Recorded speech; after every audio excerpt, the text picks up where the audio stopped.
I'm Dr. Andrew Bellis. I'm one of the co-founders of our society, which is called the Florida Foot and Ankle Fellowship Society. We are kind of a subsidiary of FPMA, and we work closely with the 501c3 arm and the educational arm of the FPMA called the Florida Podiatric Medical Society. And their mission is to improve education and improve foster people who are trying to extend their education in the podiatry realm. Adam is the other co-founder. We kind of came with mutual minds together about having a support system within the state of Florida to do just what Norma was saying, is to kind of foster relationships and foster the continued improvements of the Florida State fellowships. And there should be several other fellowship directors on this call, so we thank them for being here too. So our brainchild was webinar series, and basically what it is, it's a way for each fellowship to showcase its fellows as well as its fellowship directors, and what some of the new things that they're doing at their program, offer them an educational opportunity, free, and also to help act as a collaboration amongst the fellowships in the state of Florida. I mentioned the word free because we couldn't have done this without the support of all of our sponsors, and we've had some really good support over the months now. And our latest or current sponsor for this particular webinar is TriMed. So we want to thank them very, very much for helping and supporting us in this endeavor, especially being such a new webinar series.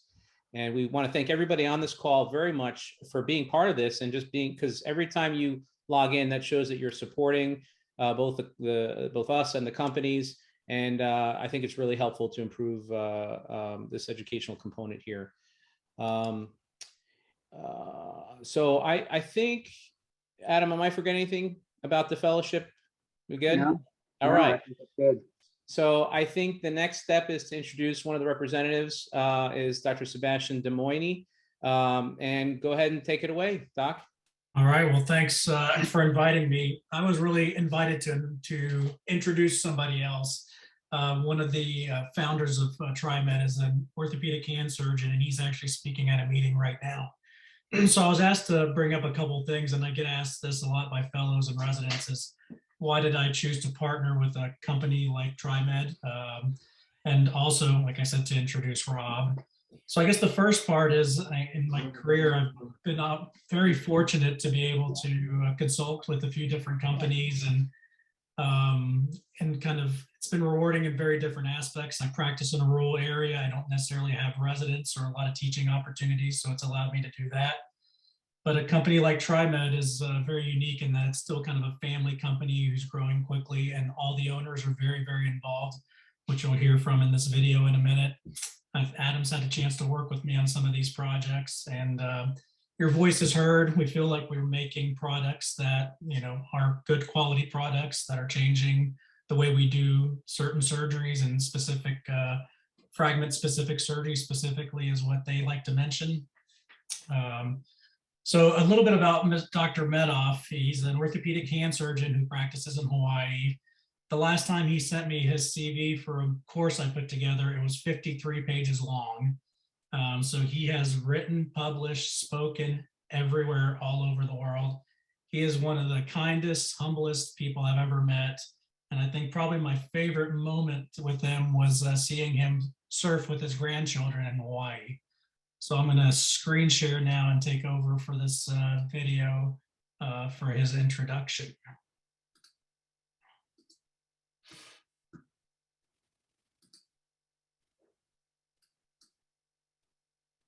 Hi, my name is Rob Medoff. I'm one of the three principals of TriMed, and I was asked to give just a short introduction to let you know who we are, what we do, and get to know our company a little bit more. I'm sorry, first, I apologize, I can't be with you this evening. I'm at another meeting, and I'm actually doing this from TriMed's offices in Valencia, California. We sort of have an interesting story.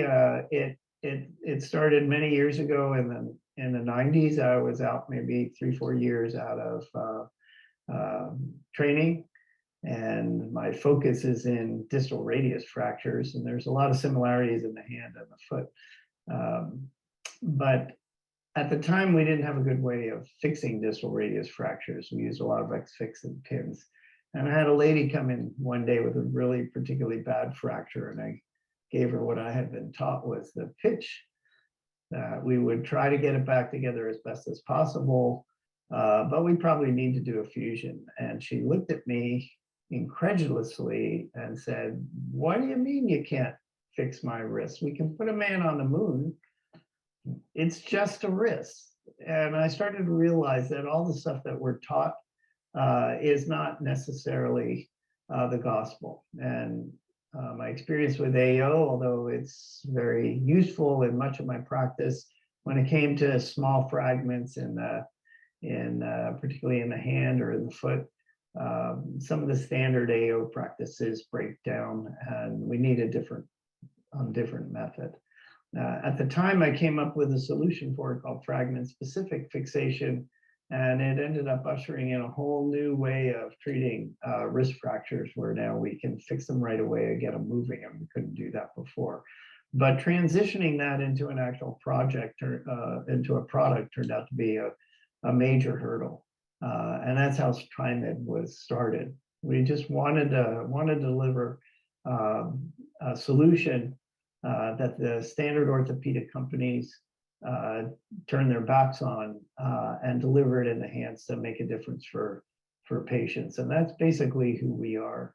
What's important to us is to give new products that we can deliver to surgeons and make their life a little bit easier, get better treatments out to patients to make their recovery a lot better. We've grown a lot since those days. We started very small and steadily keep expanding. And now TriMed still kind of has that family atmosphere where we have open conversations. It's easy to get hold of us. We have a lot of surgeons who come to us to help work on different types of products. We have many of the foot surgeons come to us, and the ASET system and some of the other foot products we have are that type of cooperation. So all of us can move things forward. And I think in that way, we're a lot different from the big companies that you see. One of the things we find that's very, very important to us is education. And rather than do a lot of heavy marketing, our approach to this, and maybe part of this is because I myself I'm a physician, we feel that our purpose here is to educate on better ways of treatment, more effective ways of treatment, and better solutions. And by educating providers, once they understand what's needed and where the deficiencies happen, it's a natural next step to see why we've designed our products the way they are in order to meet that goal. So I invite you to look around at what we offer. We are more recently in foot and ankle, but we have some really excellent solutions. We have an excellent foot plating system. Our ankle fixation system is really good. Whether you just want to learn how to fix a small periarticular fragment without needing thread purchase, or how to get interfrag compression off a short oblique fracture in seconds with our sidewinder plate, and then end up with a load sharing construct where the bone's taking the load. I invite you to look further. In any case, I want to thank you for the opportunity to participate from the company and all of our salespeople and our engineers and the entire company. I want to wish you a good meeting, and I'm sorry I can't be there in person. I'm from Hawaii, so aloha and mahalo for your time. That's great. Yeah. Thank you. You're welcome. Okay. Well, that was awesome. Again, we really appreciate all the support of all of our sponsors, and tonight, especially from TriMed. So thank you very much. We want to thank you guys for being here as well. And I think we're ready for our main event, and that is Dr. Adam Perler and Dr. Emily Zulauf. Today, they will be talking about complex deformity correction planning using 3D printing. Adam is very passionate about this subject, and I got a chance to meet Emily this past meeting, and she's excellent. So we want to thank two excellent physicians for joining us tonight and leading the webinar. So you guys, thank you so much for being here, and take it away.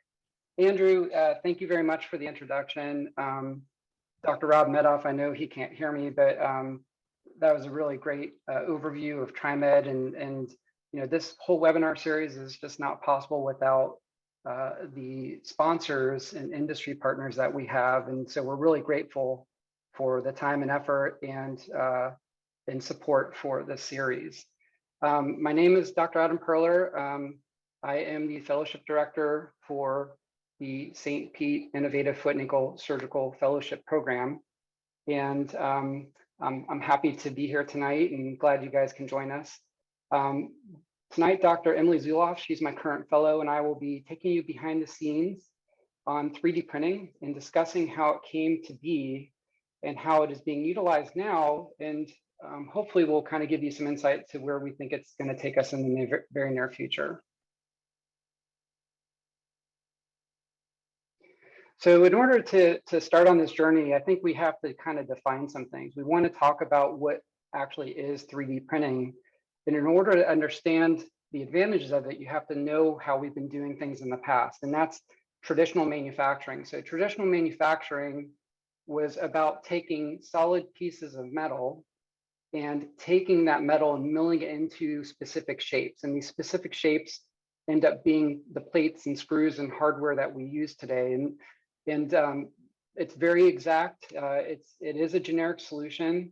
And the thing about traditional manufacturing is it's very highly regulated by the FDA. And that's a very important distinction because when a group of surgeons get together and they decide that they want to come out with a plate system, to bring that plate system to market takes lots of dollars, lots of effort, and several years. And then as surgeons who are using those devices on the market, you're really limited to what's available on the market. So we have ACFAS coming up in a couple weeks, or actually next week. And when we walk through the vendor hall, we're going to see a lot of great products there. And all those products, the majority of them have been traditionally manufactured. And our surgeons are pretty much limited to the toolboxes they offer us. So the advantage of 3D printing, on the other hand, is this additive manufacturing. So we're taking these customized solutions and we can actually bring them to market much faster because it's a prescription-based product, and it's really limited by the imagination. And this is what creates rapid prototyping. So that's what allows us to bring ideas from a napkin sketch to application into a patient pretty quickly compared to the traditional way of doing things. So historically, this all started with this individual, Charles Hall. He invented a technique called stereolithography, and the origins of 3D printing actually happened back in the early 80s. And in 1988, he founded something called 3D Systems, which is now relevant in the orthopedic field because they are providing some PSI for some of the total ankle systems now. But he is one that gets credited with producing the first commercially available 3D printer. And I don't know if you guys, hopefully you can see this little micro figure there, but that micro figure, that statue or figurine, is detailed down to hair follicles, birthmarks, and wrinkles in that guy's shirt. And if you zoom in really, really close under a magnifying glass, you'll see that it's 100% accurate. So this is how amazing 3D printing is we can create these microstructures. The other thing is talking about materials. What did we start this with? Well, we started with using plastic polymers. And a lot of people who got into 3D printing started doing it out of their garage, and they were making toys and art pieces. And then eventually people started getting really crafty, and now it's used for airplane parts and spaceships and for patients. So, but we started with this plastic polymer. Now we've gone into composite materials, metal, and as you'll see, the future is really going to be biologically enabled biomaterials. It's all based on 3D imaging. You get the CAD modeling from an MRI or CT DICOM file, which is basically a 2D image. And then you take a bunch of 2D images and you compile them together to get a 3D model. And then you can modify that model using CAD software. And then the CAD software then renders as an STL file. And then the STL file is converted to a G code. And that's recognized by the 3D printer that helps you print the final construct. So hopefully you follow that. 3D printing and rendering, why is it so special?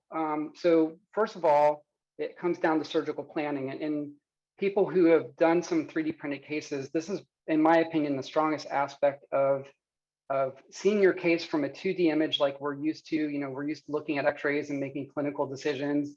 Sometimes we'll get CT scans and that will help us, but we're still seeing in 2D.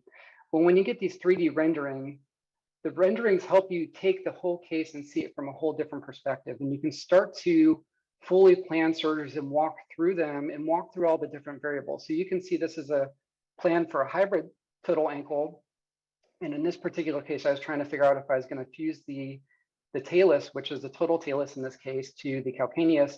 And this was us trying to figure out screw orientation. So you don't have to figure this out on the table. This is something that can be pre-configured, and it's very powerful.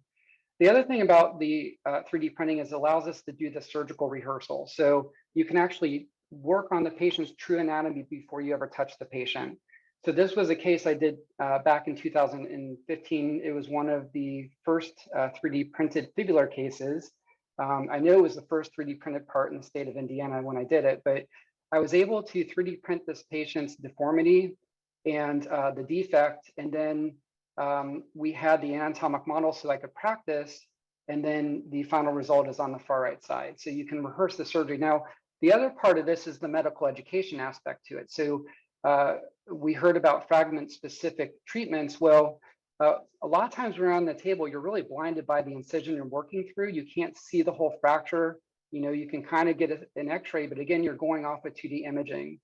Well, now with 3D printing and the accuracy of taking a CT scan and creating a 3D model is we can print the patient's anatomy. So in this case, a pilon fracture was printed, and you can actually play with the parts and manipulate them to figure out what steps you're going to go through surgically and rehearse it all the way down to figuring out how you're going to lay your plate on the bone and what order you're going to go in. So this is just a very powerful model to do this.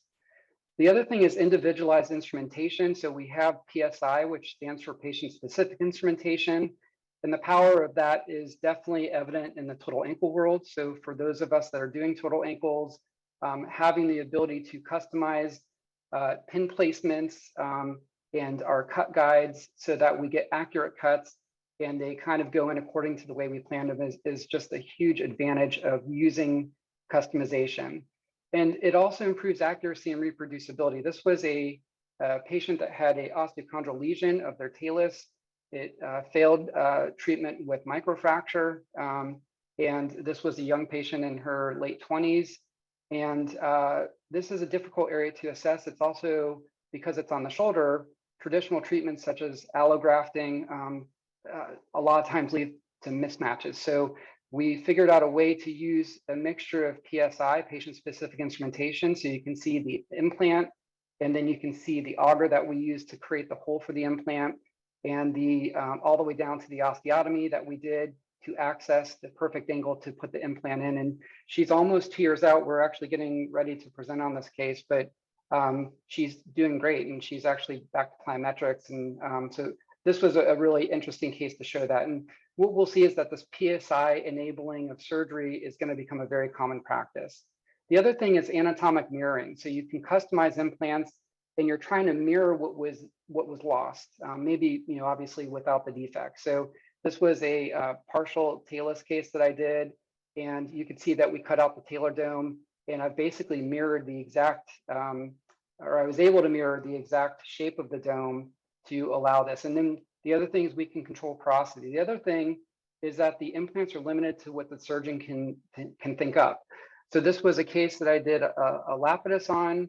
The patient was having a lot of pain underneath their tibial sesamoid. Turns out that it was an old fracture that had become very arthritic. And when you correct in the frontal plane, you're definitely going to uncover any previous pathology with the sesamoid. So rather than doing traditional surgery, which would be to take out the sesamoid and then potentially throw off the bunion correction that you gained, we 3D printed a sesamoid, and actually it worked so well on one side that he came back and had the other side done.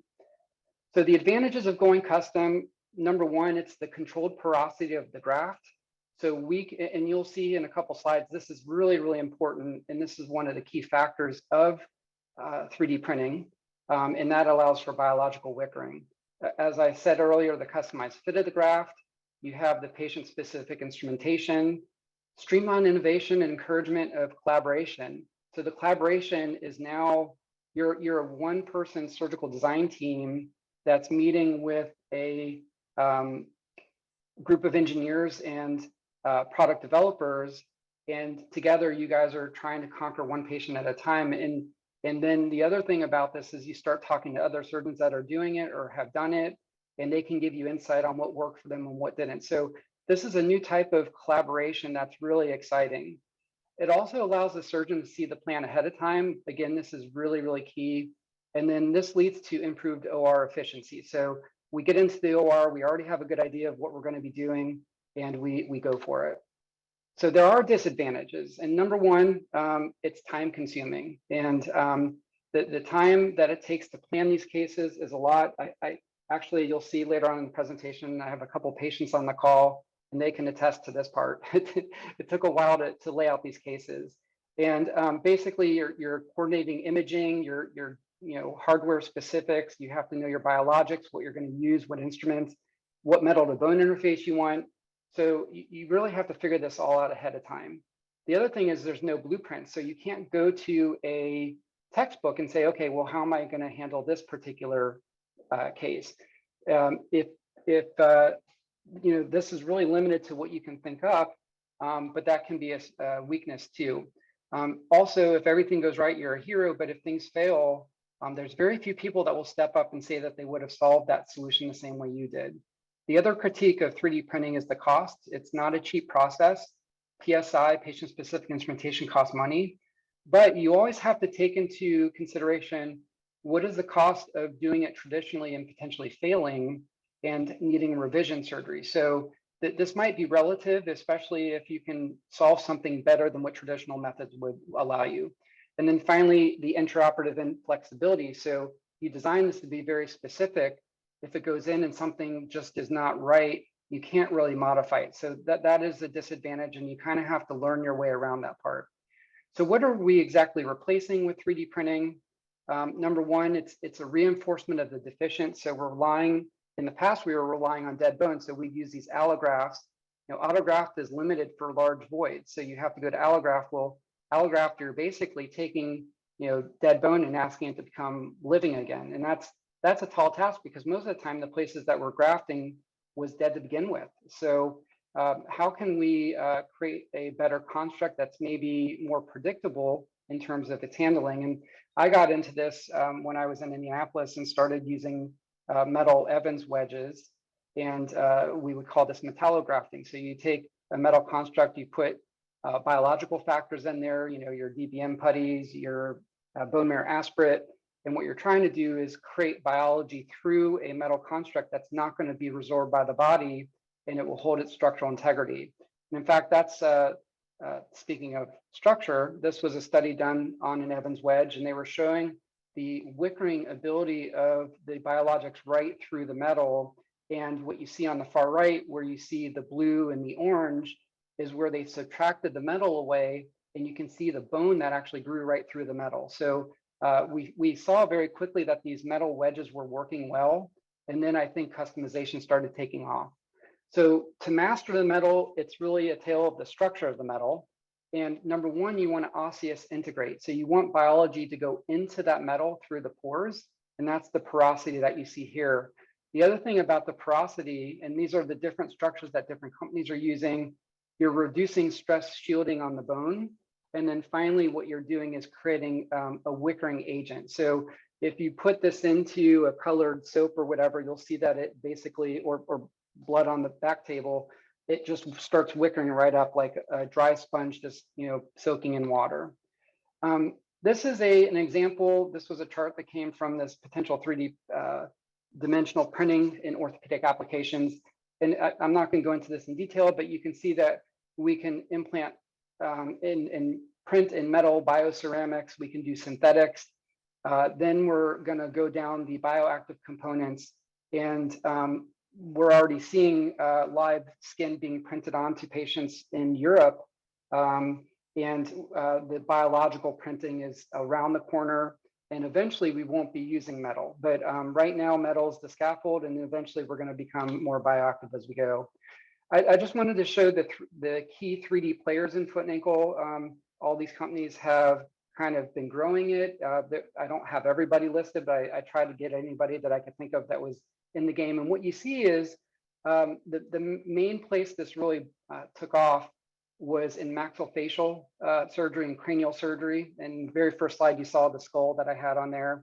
And then it went into dental, which was still kind of maxillofacial. And then it started going into other aspects. And if you look at the way top, orthopedic ankle is like only 0.4%. So we're at the very early stages in terms of where this is going to go. So I wanted to quickly review the 3D printing process. So we start with the scan, then we convert it to the DICOM file, and that helps you manipulate the model. Then we go to the plan, and then we go to the print, and then finally the execution. I'm going to break this down really quick. So this was a patient that had an auto accident, and she had AVN of both the cuboid and the navicular bone. And I got an x-ray, and basically when I looked radiographically, I thought, boy, this is going to be kind of a hard case to do because it would take extensive fusion if I treated this traditionally. So this is where a CT scan is helpful because you can start to see the image in 3D, and it can give you some more information about maybe what's going on with this patient.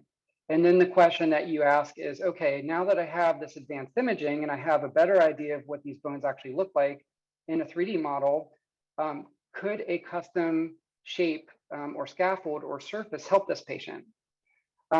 The other part of the 3D printing process is it is prescription based. And this is basically what makes it accessible the way it is, because otherwise it's highly FDA regulated. The prescription is the most important part.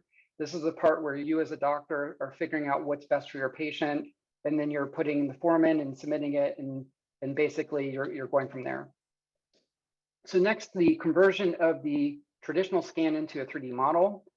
So here you can see we have the anatomy, and then on the far right, the colored model. And then we can start to manipulate, and we have auto segmentation software now that's AI based, and you can start to subtract bones, and you see bones from directions that you've never seen them in before. And then this helps you with the plan. So once you start to see the anatomy, you can start to see where you want to go with it. So in this case, I figured that the patient traditionally would have a CC joint fusion and a fourth and fifth met joint fusion, which doesn't typically do very well.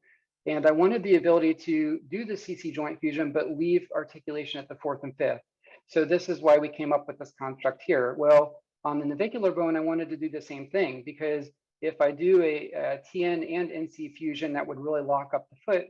And you can see that the middle image, the all gray piece, is actually a construct that would allow fusion on both sides, where the one that has the gold surfacing actually allows articulation.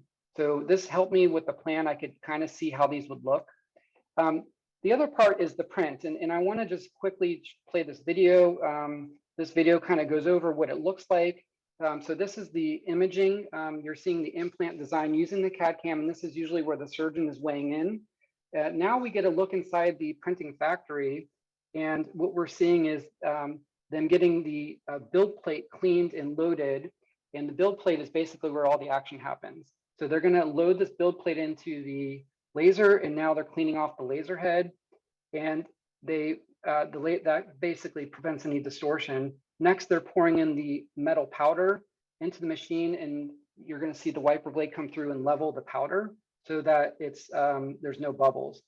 And then they gas bubble it, and now you're seeing the laser centering, and this is called SLM or SLS. And what this does is it melts the metal powder, and it does it layer by layer by layer to create the implants. And then finally, the powder that's not melted is then removed. So they're brushing all the non-used powder, and they can use the powder again, whatever's not used. And now you're starting to see the part that was 3D printed. So these are 3D printed taluses, and they have, some of them are porous, some of them are going to be polished. And then the next process of this is they bring it into a special machine that then laser cuts it off the base plate, because these are actually melted to the base plate, so they have to laser cut it off. So that's this part that you're looking at here. And this video normally has sound, and it's got really, really more interesting music than me talking, but the sound doesn't come through when I play this. So you had to put up with me instead. So the next step of this is the plan, or sorry, the execution. So this is where the PSI magic happens, right? So these are the incisions that we made, you know, both the dorsal approach to the TN joint and the lateral approach to the CC joint. And then these are the implants on the side. Now, I had to do my first cuboidectomy and my first navicular bone removal. I'd never done that before. And when you do that, it's very scary because there's a moment where the whole foot drops like a big loose bag of bones. So it was very unnerving at first, but then you take these hockey sticks and you put the hockey sticks in and then get the structural stability back to the foot. And that's us trialing the parts to make sure that they're going to fit. Then you take the implants and you pack them with biology. So this is a bone graft that we're putting in. And then finally, this is what the implant looks like once it's implanted. And then you have the final result. So this is basically how the surgery is performed using a mixture of PSI. You saw the planning process. You saw some of the decision-making going into this. This is kind of the behind the scenes look on this. So what are the advantages of 3D printing? Number one, it's a team effort. Like I said, you have a lot of people involved in this. It's customized to each patient. We have a full dress rehearsal. And then finally, because of all these things, you do typically get a more predictable outcome. So I think the future is very bright. And this is where we were talking about where we're going to go with this is really amazing. We have the mixture of micro bionics. You have microsensors, you know, ears that are actually going to be able to connect to the brain and hear and interpret. And then finally, this project I came across called the Triangle. And the Triangle is all these groups together figuring out a way to print a 3D ankle that is biological.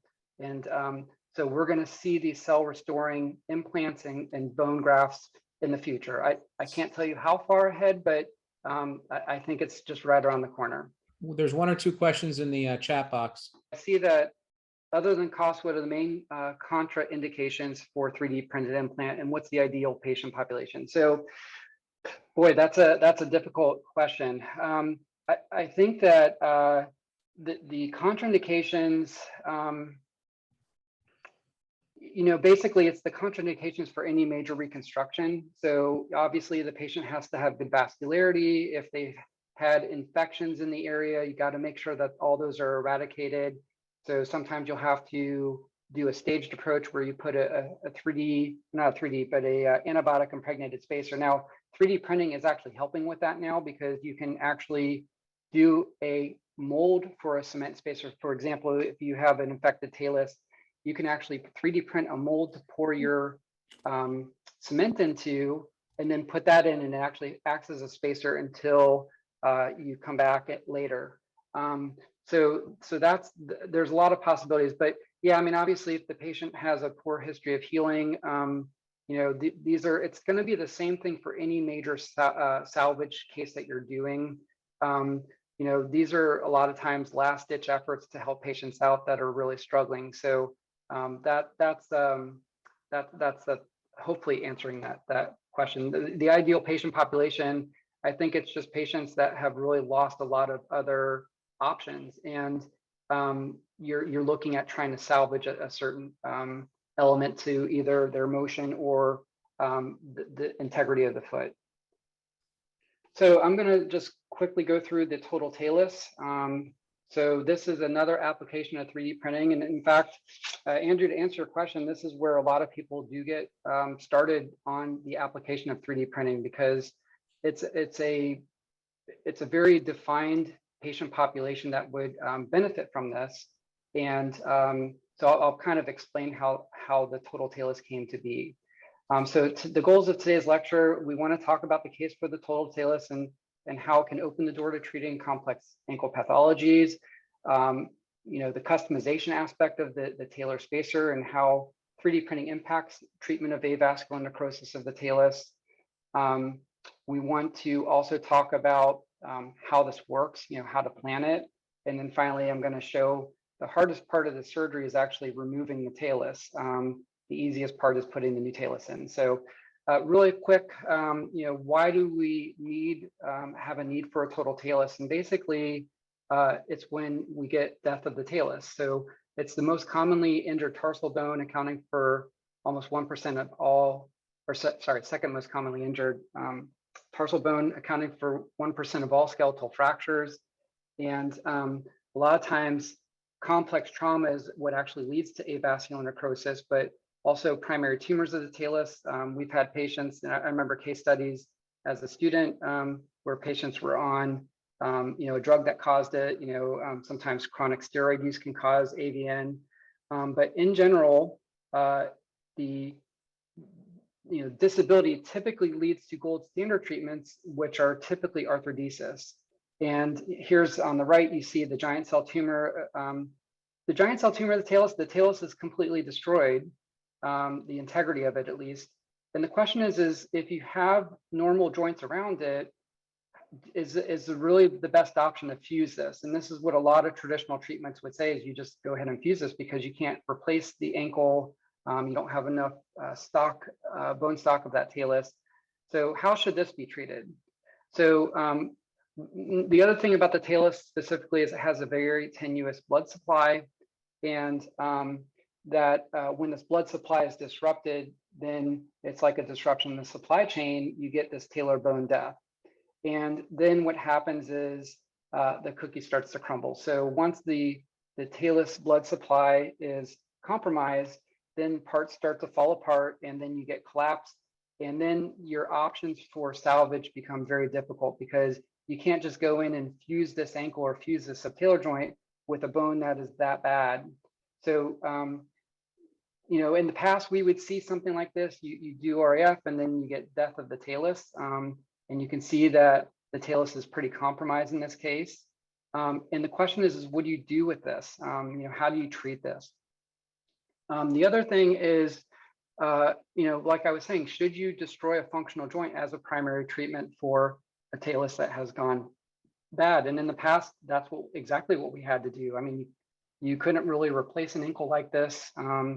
And if you go in and you resect the bad bone, you have a big defect. And a lot of times we were filling that with more dead bone. And I'll show that here. So the options, when you get a talus like this, are injections and bracing, which is really limited. It has limited therapeutic value. You can scope it and do cord decompression, again, limited long-term value. We could do subchondroplasty. You can fill it with graft. It might improve the structural integrity, but it doesn't necessarily addressing the articular surfaces. And I say this to patients a lot. Sometimes you're redecorating a room in the Titanic. You're fixing a problem, but it's really just temporizing it. And then you have the TTC fusion. That's probably the current gold standard for AVN of the talus, but you are sacrificing 3 really good joints. And not only that, but it's the joints above it and below it. So you have joints in the midfoot that are going to start to have problems. God forbid the patient has already knee arthritis or knee replacement and hip replacements. It's definitely not a benign process. And then finally, we have the custom talus, which hopefully at some point becomes kind of a gold standard. And I put this in quotes because you'll see that a lot of these tali are actually gold. So subchondroplasty to the rescue. We see these big areas of bone marrow edema in the talus. And we can see that sometimes these can be treated by injecting flowable calcium. And it sounds like a great idea until it's not, because we have seen cases, and I've seen this too, where you do the subchondroplasty and you inject the talus, it hardens, and then basically anywhere that has hardened, there's no vascularity to it. So a lot of these CT scans can be read as avascular necrosis of the talus if the radiologist didn't know you did subchondroplasty. So we don't know long-term if this is good or bad, but definitely a lot of times the patient's pain goes away, but are we inducing avascular necrosis with subchondroplasty? So when you do these, traditionally, you would take a femoral head, you'd shave it down, and you throw it into the ankle, and hopefully it heals. And there's a lot of studies that show good results, and there's a lot of studies that show that these can fall apart pretty easily. They came out with the Death Star. We talked about 3D printing applications. The Death Star is basically a custom cage that is taking the place of the femoral head for structural stability that lasts, longer. There are advantages and there's some disadvantages to it, but in general, the earlier studies are saying that it's more reliable long term. So what about a lesser invasive procedure for these really compromised tali with severe OCLs or whatever? Do we really want to justify destroying 3 joints for a single bone? And is the total talus a good replacement for this? So to really ask this question too, because it's new, but it's not new. The talus was actually being replaced. I mean, this was a report in 1997, and this was subtractive manufacturing. So they took a block of metal and then they shaved it down to the shape of a talar body, and then they implanted it to replace part of the talus.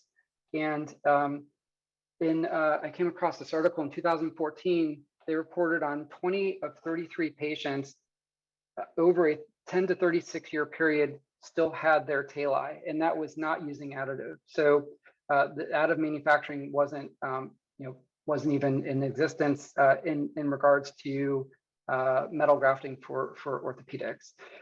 Here's another study that was done. This was a different form where they did a subtalar joint fusion, and they actually used a polyethylene liner up against the tibia.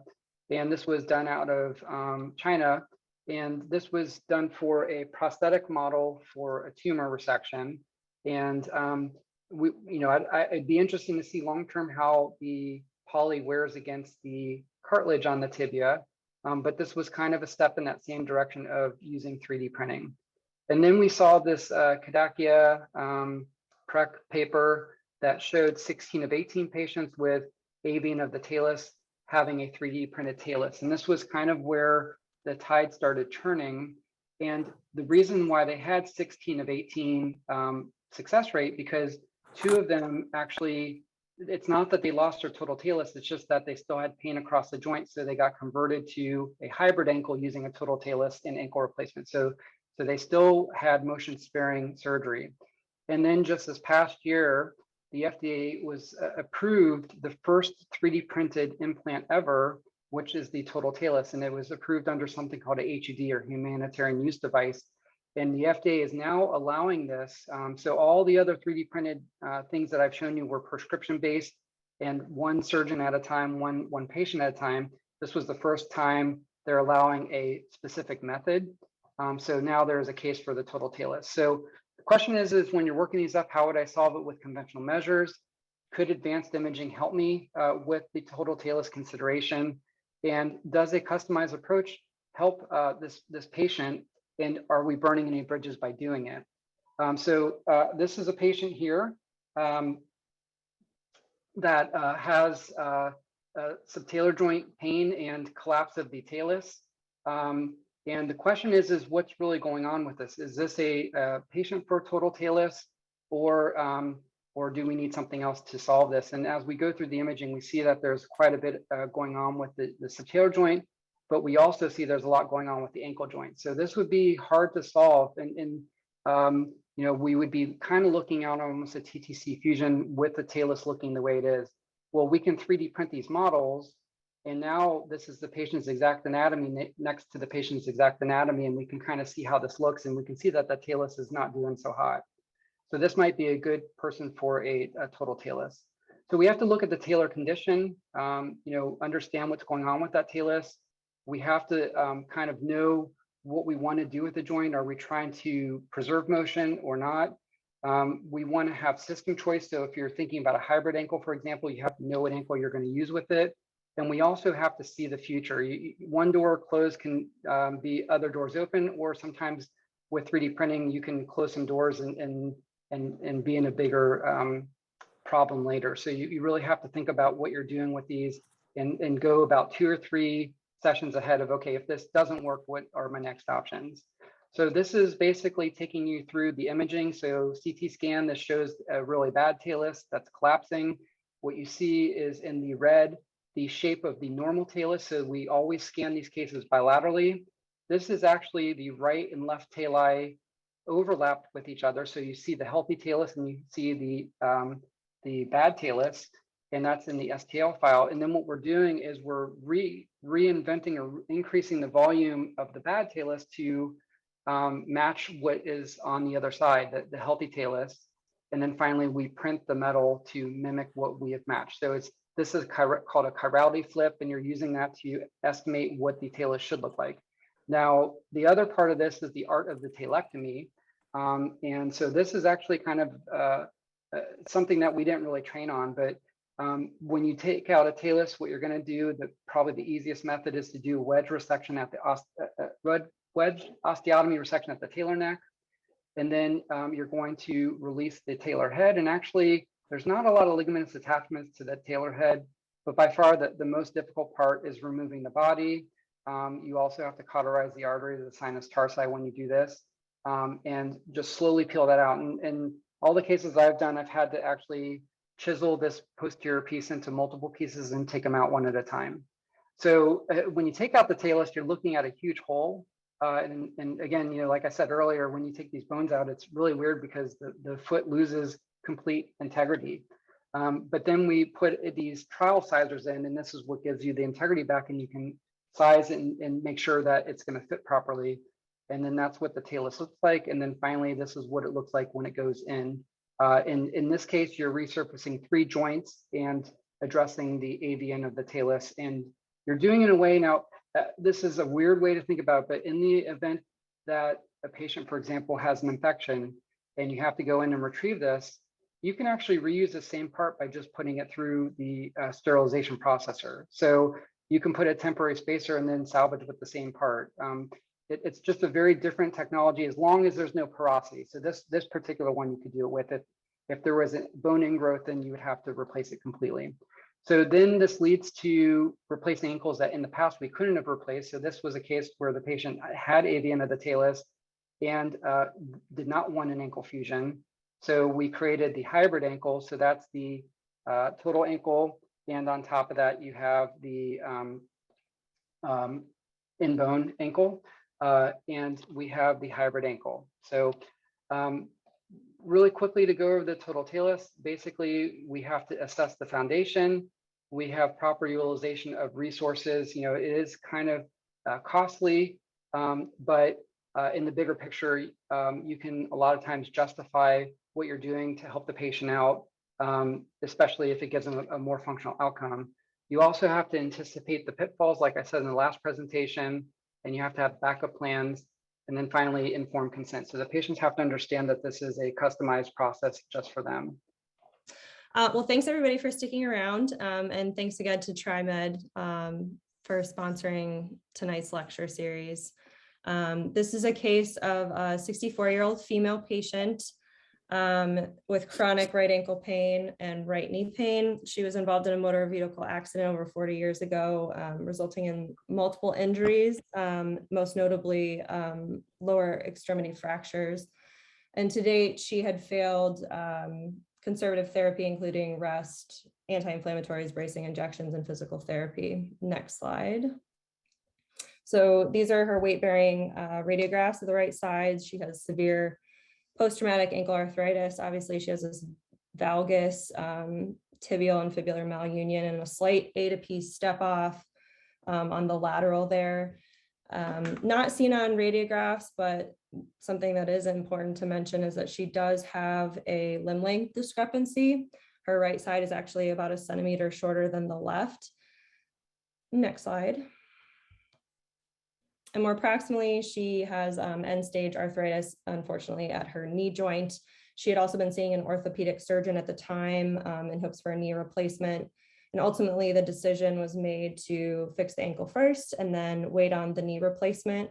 In the short term, she would continue receiving knee injections. Some of the things that were challenging about this case was trying to figure out how we were going to stage it, or if we were going to stage it, and it ended up solving itself, because when we first started planning it, we were planning it as a staged procedure, and we were going to do the supramalleolar osteotomy and get rid of the deformity first, and then let it heal. And the patient actually, she goes up north for the summer, and so we were going to do it before she left, and then when she came back, after about 5 months, we'd rescan and then do the total ankle. And during that time period, the 3D printing company got acquired by a company that has a total ankle. And it kind of created an opportunity to have a discussion of whether or not we could combine techniques. And that's what Dr. Zulauf was getting ready to show, is how you can use 3D printing to plan procedures. And the screen that you guys saw briefly there was the 3D printed models that we were able to get our hands on and basically rehearse the surgery before we did it on the patient. To our knowledge, nobody had done a simultaneous PSI-based ankle replacement and osteotomy at the same time. I think I'm pretty sure people have done manual supramalleolar osteotomies and combined with the total ankle, but not PSI-based. So it just allowed a lot of accuracy, and we had 2 different engineering teams talking to each other. And then, of course, having a lot of conversations with the patient to say, hey, you know, could you wait a little bit longer if we were to coordinate these 2 teams together? So, okay, let's go back here. So, like I said, the plan was to move forward with a single stage operation. So you can see here, this is kind of like the final thought, or what the final product we would hope look like. So we would be correcting the valgus malunion through the tibial osteotomy, leaving the medial cortex intact. And then you have you can see your wedge here in the tibia, and then your total ankle replacement. Next slide.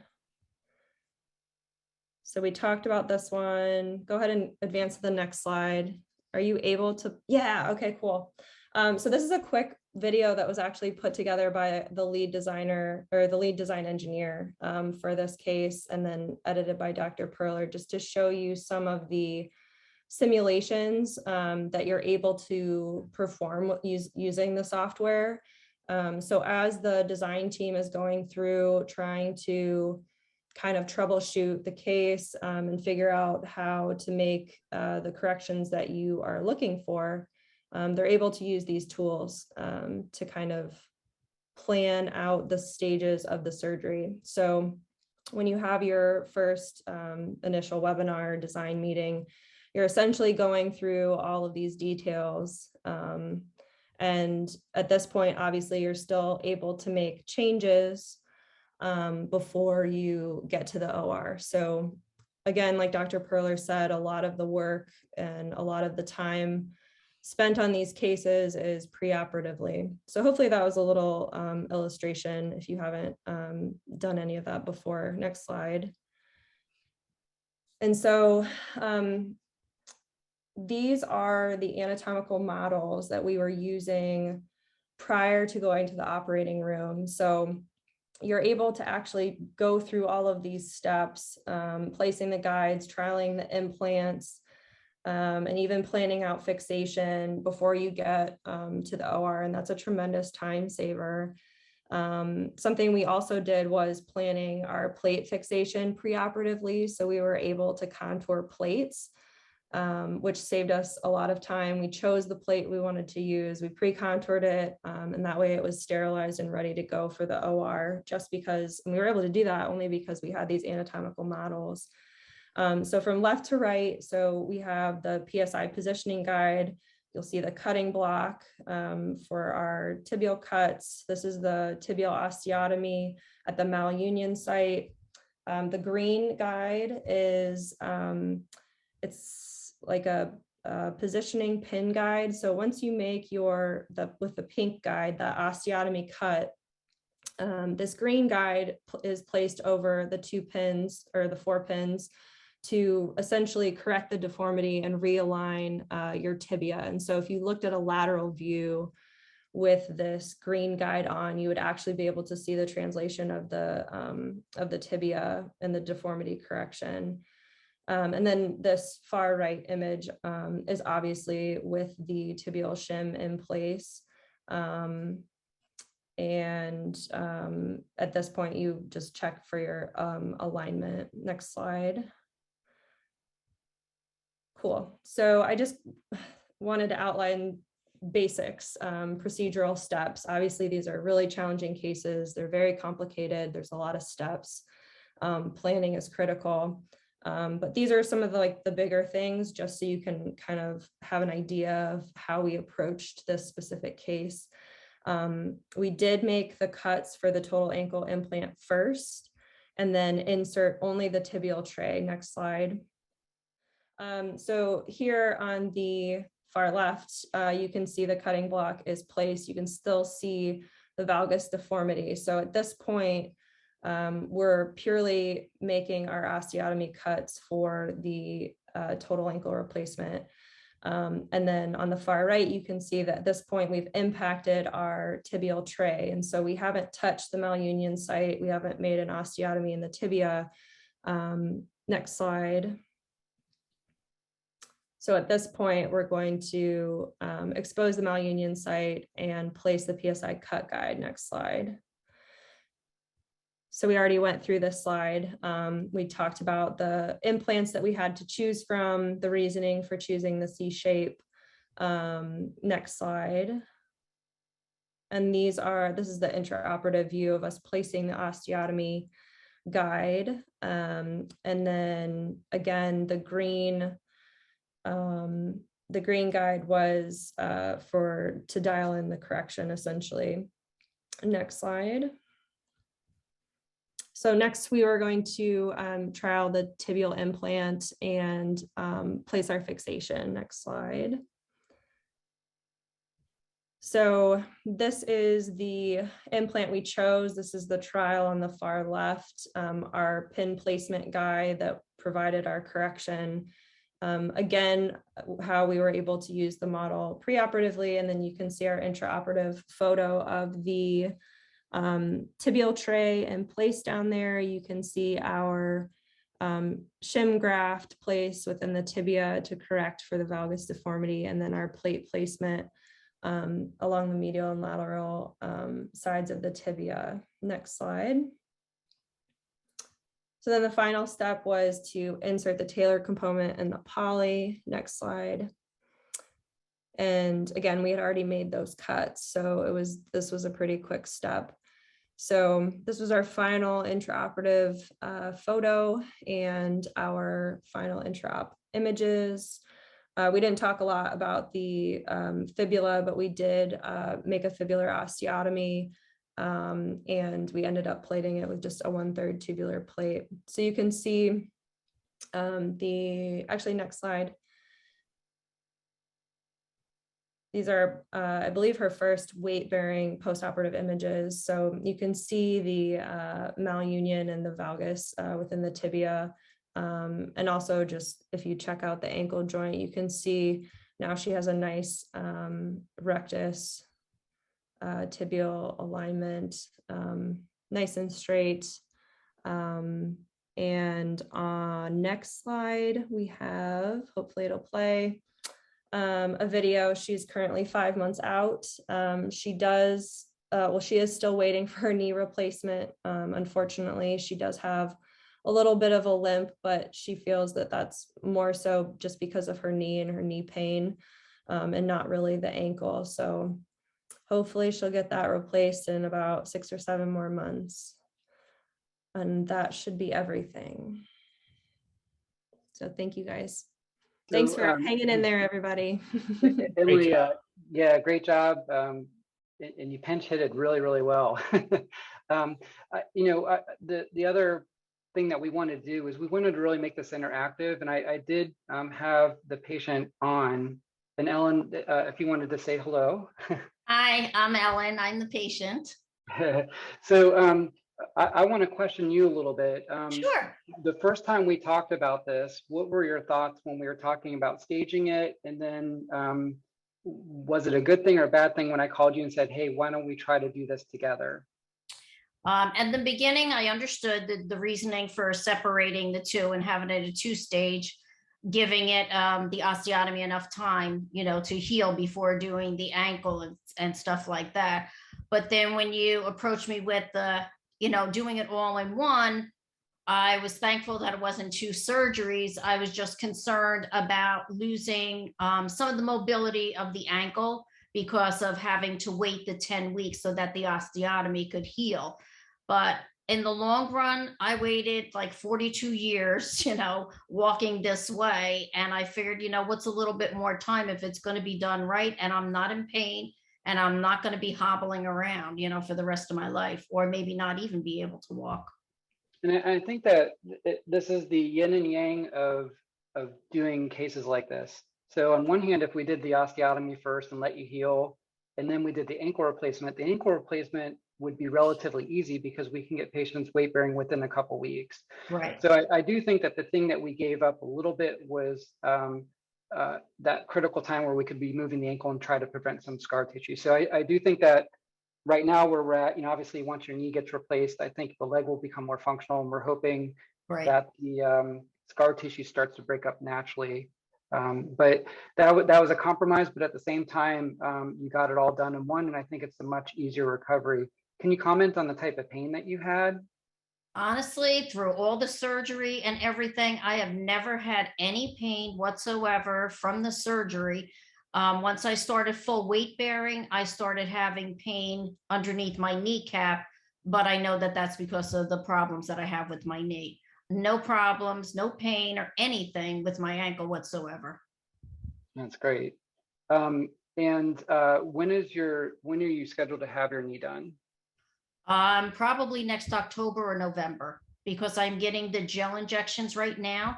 So I have to wait 6 months until 6 months after my last gel injection before I'm eligible for the surgery. Yeah, and just so everybody knows, there's a company called Joint Point, and it's almost like a navigation type system that they use an iPad for. And the innovator of that system is actually Ellen's knee surgeon.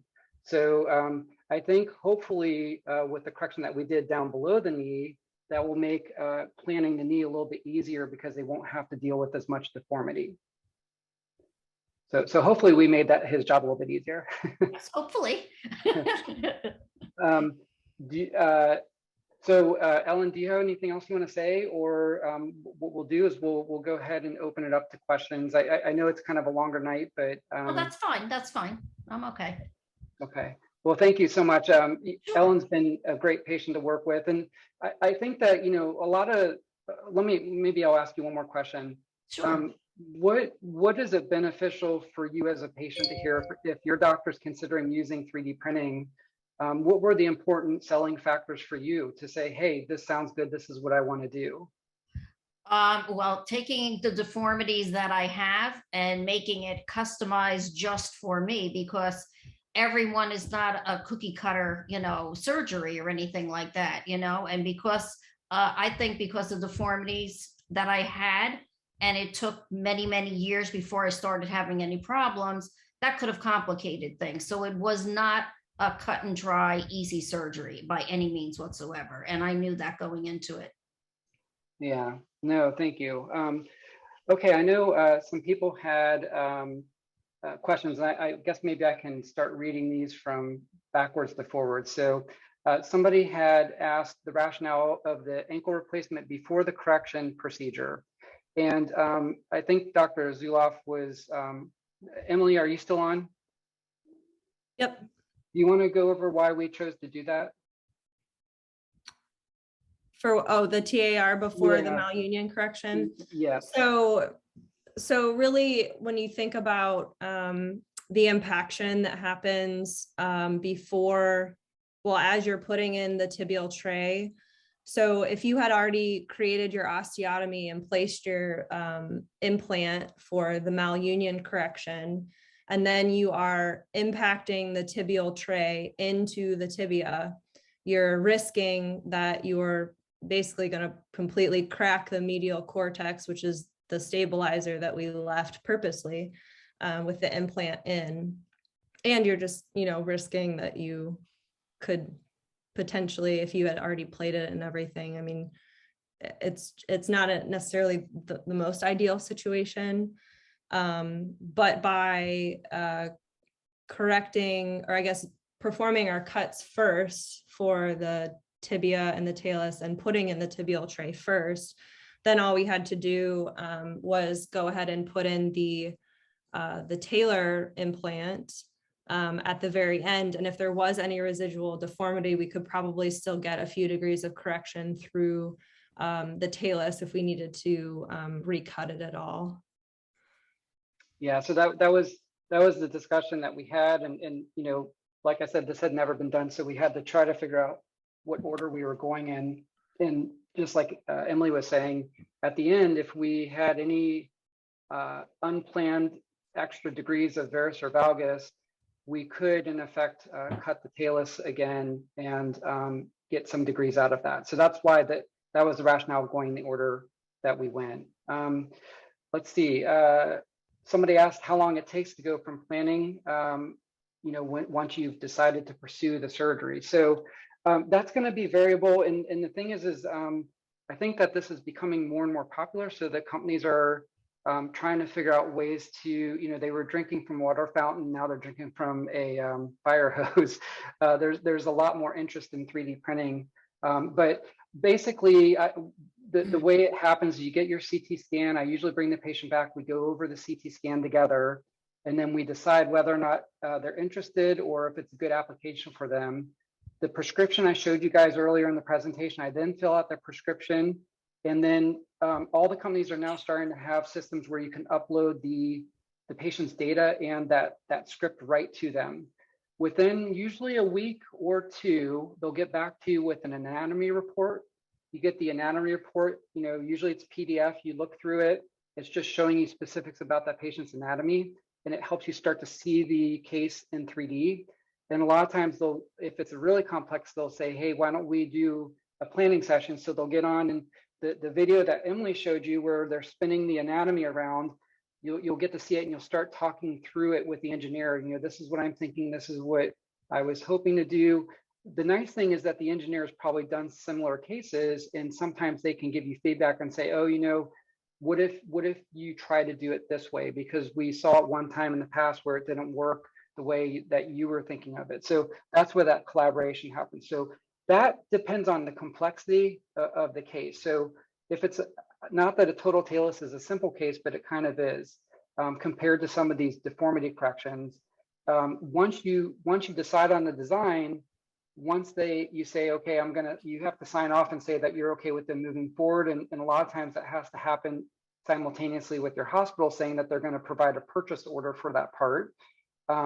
Then it's anywhere between 2 weeks to sometimes 6 weeks for the print, because sometimes the prints, if they're just a lattice structure and the company owns their own printer, they can turn that around really quickly.